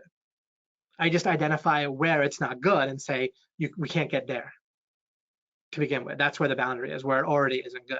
You say, well, but maybe the slippery slope, will get him over, right? Well, if something will clearly lead to something bad, then we could say that thing itself is bad. And if it won't clearly lead to something bad, I mean, when I was growing up, when I was 12, I discovered Dungeons and Dragons at a camp, and it was like incredibly wonderful for me. There was no internet or computer games at that time. Sorry, there were computer games. There was Nintendo and stuff, but there were no like role-playing games quite yet on the computer, and there wasn't much on it. There's like arcade game type stuff, and so it was just incredibly wonderful for me, just for whatever reason, my personality type. And there was like one apocryphal story out there, that some guy went crazy playing D&D and who knows, killed himself or whatever. And then there's also like demonic looking pictures on the books, And so my mom thought it was just maybe like really bad, like it could lead to like devil worship or suicide, right? This is kind of an extreme example, but or, I don't know, kind of practical. It happened to me, but the slippery slope thing is just absurd. Right, and I can give example after example. You don't need to raise your kids worrying about slippery slope. I don't really talk about parenting because I would never presume to give someone opinion advice on parenting, but I could point out incorrect thinking or direct contradictions that might occur, in parenting. That's different for me than sharing a parenting opinion. Parenting opinions, can be pretty annoying because kids are also so different. Someone could have 5 kids and something could seem to work great with all those kids, and then that wouldn't necessarily apply to other children, particularly not mine. Right, great. You have to discover clarity. You can't just declare clarity. Yeah, it's just very helpful when it's helpful. It comes up plenty in life, and certainly with kids. But same thing with yourself, and with your own goals, right? So you can't. It's very different with your own mind. It's amazing how much overlap there is between how we want to deal with kids effectively and ineffectively, but not in terms so much of parenting, but in terms of a certain type of logic and the way that we deal with boundaries. It's the same type of thing, because our own brain is a lot like a kid, right? I mean, what's the difference? We never revamped it, right, since we were kids. So we just learned to kind of have a overlay on top of our kid, brain where we kind of act like an adult, right? But we still mostly, to a large degree, feel like kids, at least. Maybe someone could think that. Speak for yourself, David, but I think you probably are on my side with that. So yeah, with your own goals, it's not very effective in a very practical way just to impose clarity. Sure, you can repeat. If you repeat something over and over again, your mind, it'll affect your mind. So you can impose clarity and repeat the heck out of it, and sure, that'll have an effect on your goals and your mind. And it's not. It can be. As I said, like effective in a certain way, but it's just basically more effective and efficient to get clarity instead of repeating the same thing. I mean, right, if a goal is worth achieving, then you can probably figure out why it's worth achieving, and then that's better than then that takes you where you want to go, and specifically what it is you need to achieve.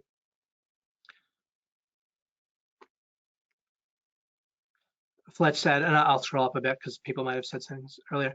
That is a huge key that unlocks quite a lot of things I didn't pick up until sort of recently. The basis for good. Oh yeah, yeah. How the mind twists good into that which is associated with the goals that it currently has or it's had in the past, depending.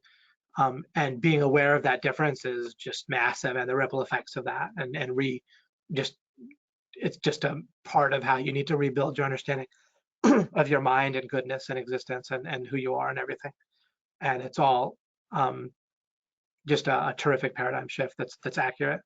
And boy, I mean the bad that can come sometimes out of people associating good, and they associate bad with that which is associated with impeding goals, setting them back, impeding them, messing right.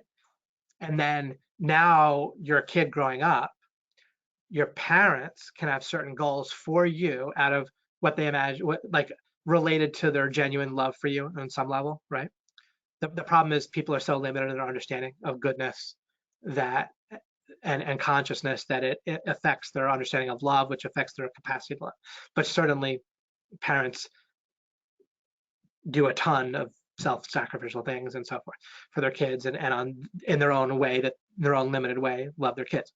So as part of that, they have all kinds of goals, right, for their kids that are associated with good, right? There's kind of layers of goals, right? So the parents will have things that are goals themselves that are associated with good, or that they want their kid to have or achieve or do or not do. And then they'll communicate. What you'll be told as a kid is that you're good or bad, and that constantly means relative to goals that adults or other kids, whoever is talking to you, has. So it's just relative to the goals in the other person's mind is whether you're called good or bad, but you'll absorb that, and you'll feel morally bad about all sorts of things that aren't actually morally bad. And then that sometimes with some of those things that can cause all sorts of ripple effects, right? And it doesn't have to involve things that are horrific or abuse. It can just kind of very common things regarding feeling like you're good or bad if you do certain things, or you're overall kind of bad or whatever, or good, or it could be even worse to think that you're good, right? Is a practical way, and for various reasons. It can keep you from figuring out, what would really be good in some cases and so forth.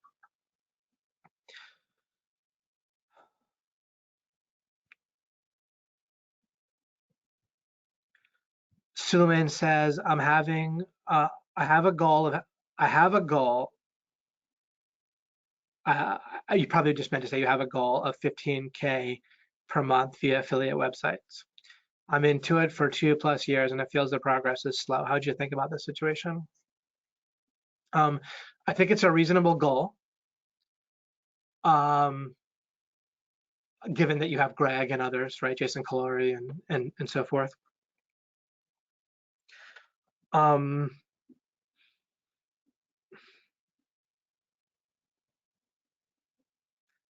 It's kind of a weird thing. I don't know how useful this is or not, but my original goal for when I was starting basically starting in business, online business, which was with Mike Long in a business teaching strategy for Magic the Gathering, the card game, with online videos and stuff, showing us playing games, and having like a website where people could pay like $7 a month to have a membership, where then we would have like a one-time info product as well for like $50 with like a strategy guide and some videos. That was quite good, and it was helpful for people. But my goal going into it was just I thought that if I could get up and like day by day do something that I kind of had basically an idea how to do, and I could keep doing it, and it made me like 3,000 or so dollars a month. I thought that'd be like just unbelievable. Have my own business that I could do that.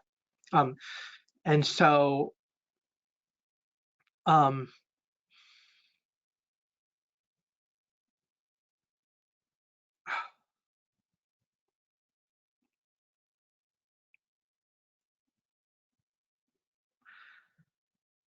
there's something about 15K a month from affiliate websites that seems like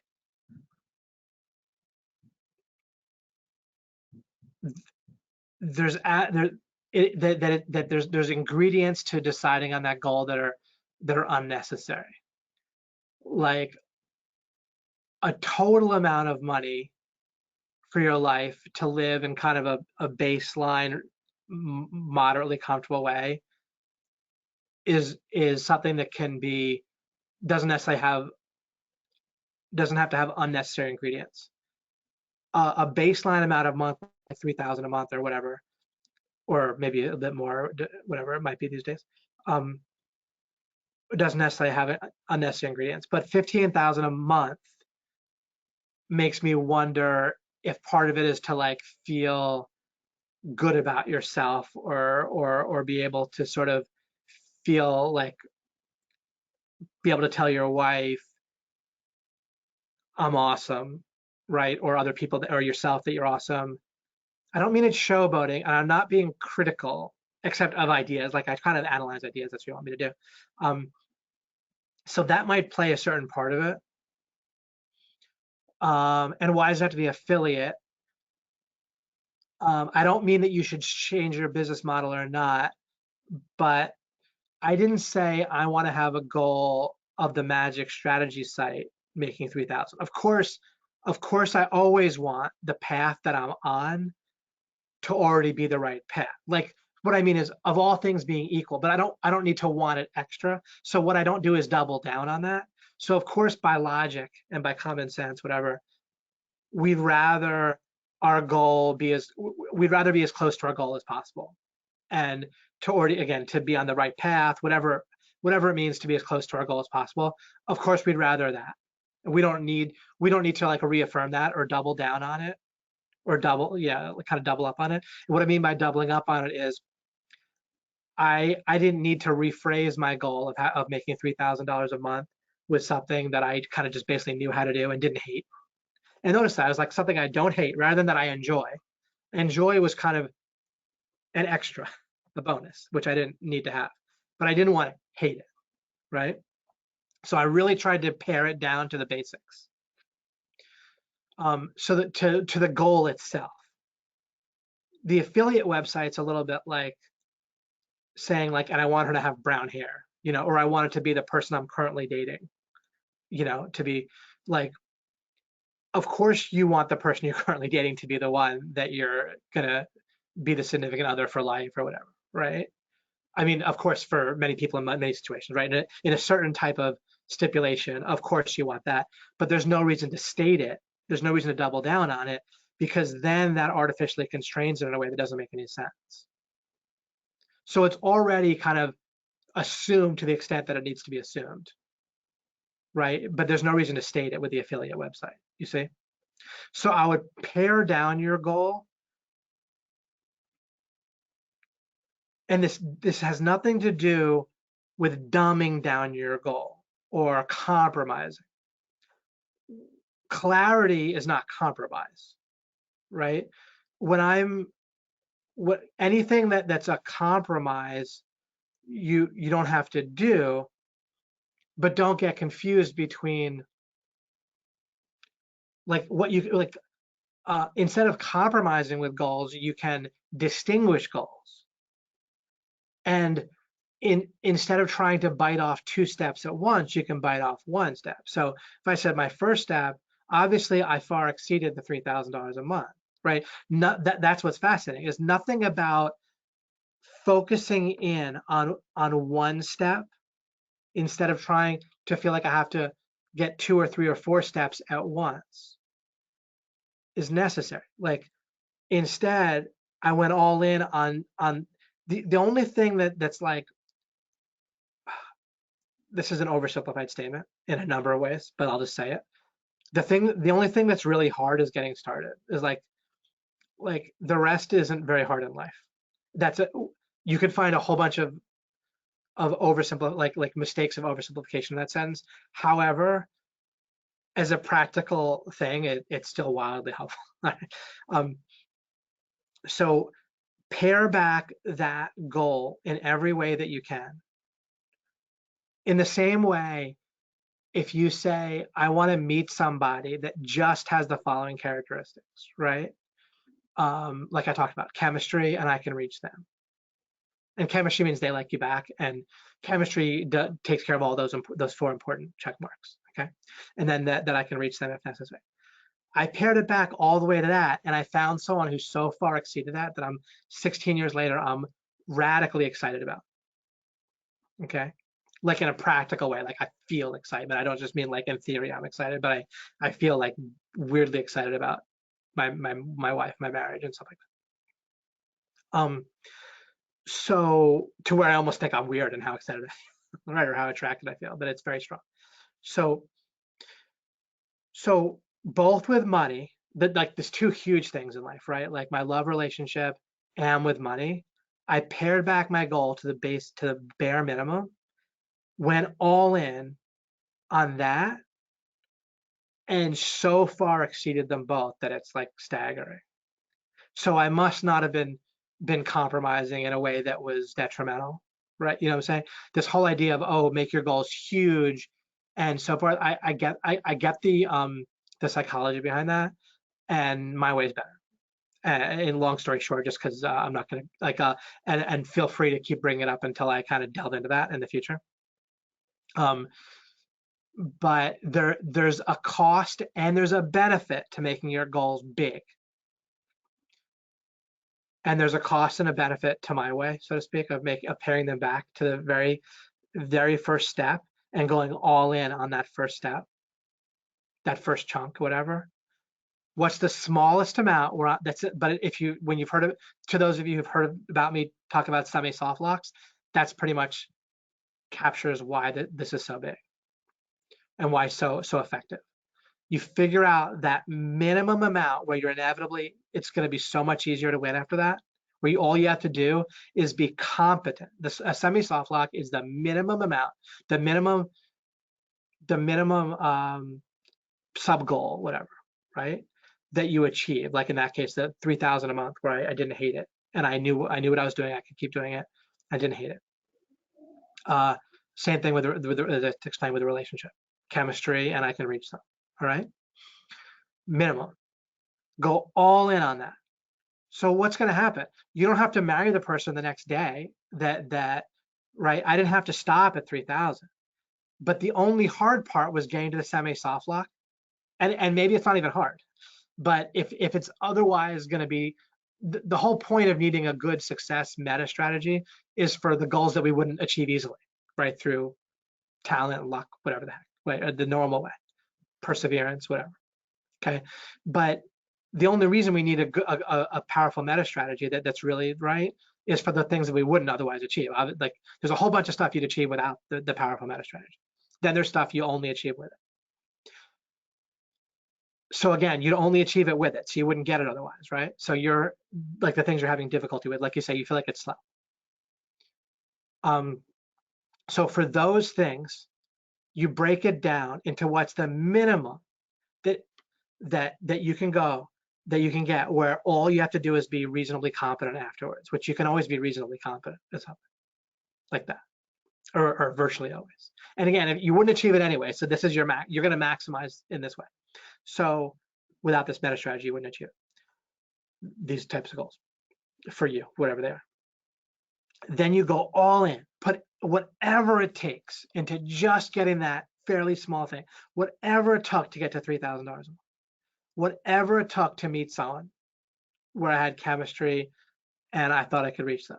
And then you don't marry them the next day, right? I don't stop with a 3,000 a month necessarily, but you're there, and then you're reasonably competent afterwards. If you're reasonably competent, once you can meet someone like that, then you can continue the relationship, and then you'll come to know within a year or so if you want to marry them in a way that is going to be pretty accurate. With money, you'll be supporting yourself, and you'll be learning and building, and it's just going to likely grow, right? Or you'll, I mean, how are you going to make $3,000 a month and never grow? You could make $3,000 a month in a way that's tenuous or fraught with issues, and then have it collapse, that's not achieving the goal. Like 3,000 a month means kind of ongoing, right? In that case. So again, minimum, pare down, and go all in, whatever the heck it takes within morality of not, violating someone else. Just whatever it takes. Just ruthlessly pay any amount of resources.